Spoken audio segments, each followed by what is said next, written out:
gun violence in this country. Dr. Gail Saltz, a clinical associate professor of psychiatry at the New York Presbyterian Hospital. 1 out of 17 people in this country has a serious mental illness. Less than a third of them come in for treatment. That's a lot of people who ostensibly aren't allowed to purchase guns, but because they've never entered the system, there's no record of them, and therefore they can. There's no downside to the need to bring the mental health care in this country up from being at the bottom of the barrel where it is. Mental health care in 2012, between the lack of priority, the idea of prevention is almost non-existent. 1 out of every 4 people will experience a mental illness, but a serious mental illness is defined in someone who is 18 or older who has a diagnosable disorder specified in the DSM-IV, with the exception of V codes and substance abuse disorders, unless they co-occur with another illness.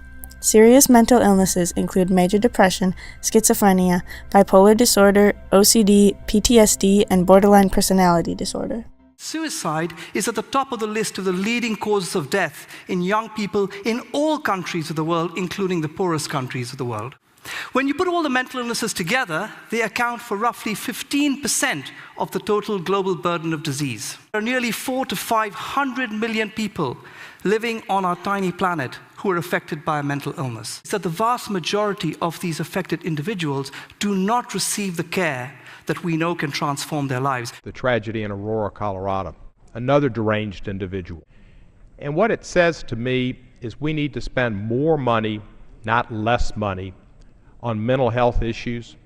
There are a lot of mentally disturbed people out there who need mental health treatment, and this Congress has been cutting funds for mental health and for clinics and for health care. There are cuts that can be made to protect our country's fiscal health. But to protect our nation's physical health, some funds need to be maintained. Let's think before we cut. Today, in Oklahoma, if you have mental illness or addiction, 2/3 of those people who qualify for our services can't get it because there's not enough resources there. That directly leads to homelessness. Over the last 3 years, the Department of Mental Health and Substance Abuse Services has had $30 million ripped out of our treatment system. 21% of people in Oklahoma who are homeless suffer from severe mental illness, which, remember, does not include substance abuse. We have to decide, do we want to continue to pay our tax dollars to clean up the consequences of untreated mental illness and addiction? Or do we want to invest our dollars more wisely and make sure that Oklahomans have the access to health care in the first place so that they can continue to hold down their job, continue to help support their family, and never get to this point in the first place?